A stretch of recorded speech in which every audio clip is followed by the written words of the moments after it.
जहां पुतिन के भारत दौरे को लेकर लोगों के अंदर इतना उत्साह है, वहीं विपक्ष का अलग रोना चल रहा था। कांग्रेस ने आरोप लगाया कि पीएम मोदी विदेशी राष्ट्राध्यक्षों से कांग्रेस नेताओं की मुलाकात नहीं करवाते। नेता विपक्ष राहुल गांधी ने कहा कि पीएम मोदी परंपरा का पालन नहीं कर रहे हैं। सुनिए राहुल प्रियंका क्या कह रहे हैं, फिर आगे की बात बताता हूं। नॉर्मली ट्रेडिशन होता है कि एलओपी के साथ जो भी बाहर से आते हैं उनकी मीटिंग होती है। ये वाजपेयी जी के टाइम होता था, मनमोहन सिंह जी के टाइम होता था, ये ट्रेडिशन रहा है। बट आजकल क्या होता है कि जो फॉरेन डिग्नेटरीज आते हैं या जब मैं कहीं बाहर जाता हूँ तो सरकार उनको सजेस्ट करती है कि एलओपी से नहीं मिलना चाहिए। तो ये इनकी पॉलिसी है, ये हर बार करते हैं। जब मैं बाहर जाता हूँ ये करते हैं, जब लोग यहाँ आते हैं मैं करता हूँ। हमें मैसेज मिलता है कि हमें बताया गया है कि सरकार हमसे कहती है कि आपसे नहीं मिलना है। Thank you. हिंदुस्तान को हम भी रिप्रेजेंट करते हैं। हाँ, सिर्फ सरकार नहीं रिप्रेजेंट करती है, तो इनसिक्योरिटी है। बहुत अजीब बात है। ये प्रोटोकॉल होता है। कोई भी विजिटिंग डिग्नेटरी एलओपी से मिलते हैं और रिक्वेस्ट करते हैं तो मिलते हैं। तो इस प्रोटोकॉल का रिवर्सल मतलब इस सरकार की जो जनरल जो जितनी भी नीतियां हैं वो इसी आधार पर है। वो सब खुद घेरना चाहते हैं, कोई और आवाज़ को उठने ही नहीं देना चाहते, किसी और का कुछ पक्ष सुनना ही नहीं चाहते और जो प्रोटोकॉल्स हैं उनको भी तोड़ रहे हैं। तो एक लोकतंत्र का प्रोटोकॉल होता है, उसको निभाना चाहिए। भगवान जाने किस बात का प्रोटोकॉल होता है नहीं होता है वो तो आगे बताऊंगा, लेकिन सबसे बड़ा सवाल तो यह है कि राहुल गांधी चाहते हैं कि एलओपी के तौर पर उनको मिलने दिया जाए, लेकिन क्या वो एलओपी की भूमिका निभाते हैं? वो क्या चाहते हैं? पुतिन जो सिर्फ 27 घंटे के लिए आए हैं, मोदी उनके साथ बड़ी बड़ी डील्स करें या राहुल गांधी को उनसे मिलने के लिए मौका दिया जाए? और राहुल गांधी क्या ही बताएंगे कि पिछले क्वार्टर में हमारी ग्रोथ रेट 8.2% रही है, लेकिन पुतिन जी हम तो मानते हैं कि ये डेड इकोनॉमी है। ये बताएंगे क्या पुतिन को? या ये बताएंगे कि मैं कोर्ट में जाके कोई सबूत नहीं रखता, लेकिन वोट चोरी हो रही है, वोट चोर गद्दी छोड़ के नारे कैसे लगाने हैं, ये राहुल गांधी बताएंगे? या ये बताएंगे कि जातिगत जनगणना कैसे करानी है और उसको बाद में अपने किसी राज्य में लागू नहीं करना है? क्या बताना चाहते हैं पुतिन को? पहले जिम्मेदारी निभाइए बॉस, एलओपी वाली। राहुल गांधी के आरोपों पर सरकार के सूत्र क्या कह रहे हैं वो भी आपको बताता हूं। सूत्रों के मुताबिक भारत आने वाले विदेशी मेहमान सरकार के किन लोगों से मिलेंगे, ये विदेश मंत्रालय अरेंज करता है। लेकिन सरकार से जुड़े लोगों के अलावा अगर विदेशी मेहमान को अन्य लोगों से मिलना है तो यह फैसला विदेशी मेहमान करते हैं। यानी दूसरे शब्दों में कहें तो विदेशी मेहमान तय करते हैं कि वो भारत सरकार के जुड़े लोगों के अलावा किन किन से मिलेंगे। जो नेता भारत में विपक्ष के नेताओं से मिलना चाहते हैं वो मिलते हैं, कोई नहीं रोकता उनको। तो इसका मतलब यह है कि पुतिन ही नहीं मिलना चाहते इनसे। पिछले साल जब से राहुल गांधी नेता विपक्ष बने हैं तब से वो भारत आने वाले कई विदेशी मेहमानों से हालांकि मिल चुके हैं। 10 जून 2024 को राहुल गांधी, सोनिया गांधी, प्रियंका वाड्रा ने बांग्लादेश की तत्कालीन पीएम शेख हसीना से मुलाकात की थी। 1 अगस्त 2024 को नेता विपक्ष राहुल गांधी वियतनाम के प्रधानमंत्री से मिले थे। 21 अगस्त 2024 को नेता विपक्ष राहुल गांधी मलेशिया के पीएम अनवर इब्राहिम से मिले। 8 मार्च 2025 को नेता विपक्ष राहुल गांधी न्यूजीलैंड के प्रधानमंत्री क्रिस्टोफर लक्सन से मिले। 16 सितंबर 2025 को यानी 2.5 महीने पहले मॉरिशस के प्रधानमंत्री नवीन चंद्र राम गुलाम ने सोनिया गांधी और राहुल गांधी से मुलाकात की थी। क्या बॉस, कुछ तो कम से कम सब्सटैंशियल लाइए। अगर मोदी सरकार विदेशी मेहमानों को नेता विपक्ष से मिलने से रोक रही होती तो ये मुलाकातें कैसे हो रही हैं? भाई पुतिन ने कहा होगा कि नहीं मिल रहा मुझे, तो नहीं मिल रहे हैं। आप देखिए, मैं आपको साल 2014 की एक तस्वीर दिखाता हूं जब पुतिन भारत दौरे पर आए थे और उस वक्त पूर्व प्रधानमंत्री मनमोहन सिंह, सोनिया गांधी और राहुल गांधी पुतिन से मुलाकात कर रहे थे। लेकिन आज राहुल गांधी ये माहौल बना रहे हैं कि मोदी सरकार को तो उनके किसी विदेशी मेहमान से मिलने ही नहीं दिया जाता। उस तस्वीर में आप देखिए कि किस तरीके से ये लोग मिल रहे हैं, और उसमें भी फॉर्मर पीएम को साइड में बैठा रखा है और सोनिया गांधी कांग्रेस प्रेसिडेंट पहले मिल रही हैं। तो ये सब चलता रहता है। नरेंद्र मोदी जब दुनिया का लोड नहीं ले रहे तो राहुल गांधी का क्या लेंगे? पाठशाला में अब अगला चैप्टर।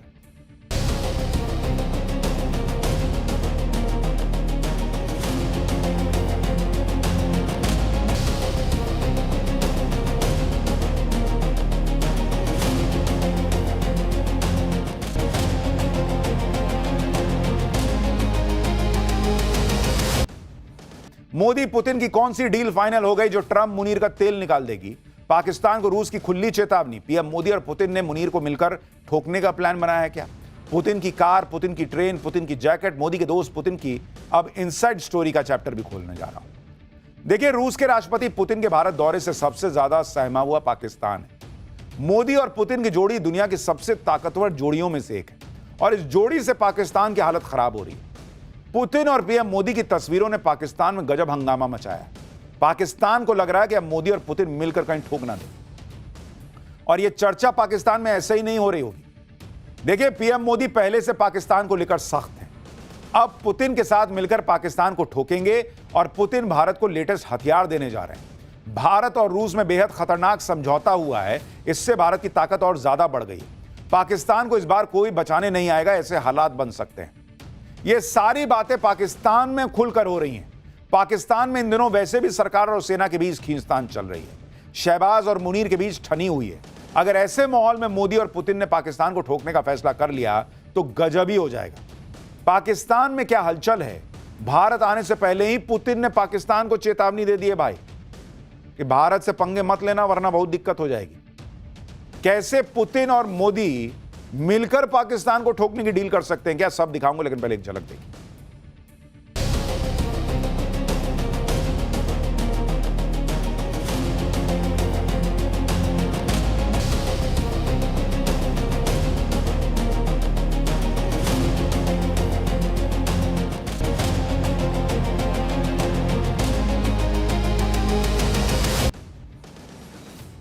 पाकिस्तान में जो डर का माहौल है उसकी वजह वो धमकी है जो रूस ने पाकिस्तान को दे दी है। भारत और रूस के बीच कितनी गहरी दोस्ती है इसका सबूत पुतिन के भारत आने से ठीक पहले मिल गया। रूस ने पाकिस्तान और उसके फील्ड मार्शल असीम मुनीर को डायरेक्ट चेतावनी दे दी। पुतिन के प्रवक्ता दिमित्री पेस्कोव ने कहा है कि अगर पाकिस्तान की सेना प्रमुख असीम मुनीर ने कोई गलत कदम उठाया तो उन्हें उसके नतीजे समझने पर मजबूर किया जाएगा। पेस्कोव ने कहा कि असीम मुनीर क्या करते हैं और क्या नहीं करते हैं यह पाकिस्तान का अंदरूनी मामला है, लेकिन अगर वो कुछ गलत करने की कोशिश करते हैं तो हम उनको मजबूर करेंगे कि वो जो सोच रहे हैं वो गलत है, समझें। यानी रूस ने पुतिन के भारत में लैंड करने के पहले असीम मुनीर को कहा है कि औकात में रहो, नहीं तो औकात में ला दिए जाओगे। पाकिस्तान को लेकर रूस ने इससे पहले कभी इतने कड़े शब्दों का इस्तेमाल नहीं किया। पुतिन के प्रवक्ता ने जो कहा उसे भारत के हितों से जोड़कर देखा जा रहा है और इसी वजह से पाकिस्तान में हंगामा मच गया है। क्या यह चेतावनी ये बताती है कि मोदी और पुतिन पाकिस्तान को मिलकर ऑपरेशन सिंदूर पार्ट 2 में ठोकने की तैयारी कर रहे हैं? पुतिन के भारत दौरे से पाकिस्तान की हालत खराब है। यह पीएम मोदी और पुतिन की दोस्ती का कमाल है।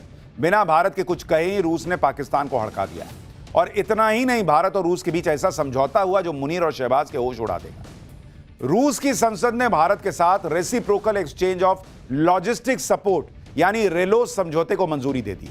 रेलोस के तहत दोनों देशों के सैन्य जहाज, विमान और सैन्य टुकड़ियां एक दूसरे के एयरबेस, बंदरगाहों और लॉजिस्टिक सुविधाओं को इस्तेमाल कर सकेंगी। भारत और रूस के 5 वॉरशिप, 10 मिलिट्री एयरक्राफ्ट और 30,000 सैनिक कभी भी दोनों देशों में 5 साल के लिए तैनात किए जा सकते हैं।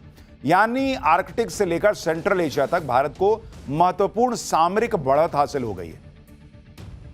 अब खास बात यह है कि भारत ने अमेरिका के साथ भी logistic exchange memorandum of agreement यानी लेमोआ एग्रीमेंट साइन किया हुआ है। यानी भारत बिना किसी कैंप में शामिल हुए अपनी स्वतंत्र नीतियों के हिसाब से काम कर रहा है। दूसरी बड़ी बात यह है कि भाई भारत के अपने युद्धपोत जो है वो पाकिस्तान को जब चाहे रगड़ के रख दें। अगर रूस के युद्धपोत भी खड़े हो गए तो बॉस पाकिस्तान के लिए बहुत हालत खराब हो जाएगी। और यह मैं ऐसे ही नहीं कह रहा हूं, रूस और भारत के बीच रेलोस डील से पाकिस्तान इसीलिए डरा हुआ है। इसको आसानी से समझिए, क्योंकि आप देखिए एक वक्त वो भी था जब साल 1971 में हुए भारत पाकिस्तान युद्ध के दौरान अमेरिका ने भारत को रोकने के लिए अपना nuclear powered aircraft carrier USS Enterprise Bengal की खाड़ी की तरफ भेज दिया था।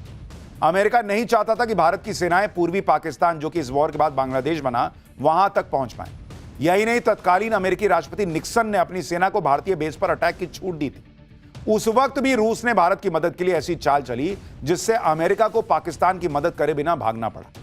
एक तरफ रूस ने भारत को अमेरिका के वॉरशिप की पूरी जानकारी दे दी, जिसके बाद भारत ने अमेरिका को यह वार्निंग दी कि भारत के वॉलंटियर फाइटर पायलट अमेरिकी एयरक्राफ्ट कैरियर पर आत्मघाती हमला करने के लिए तैयार है।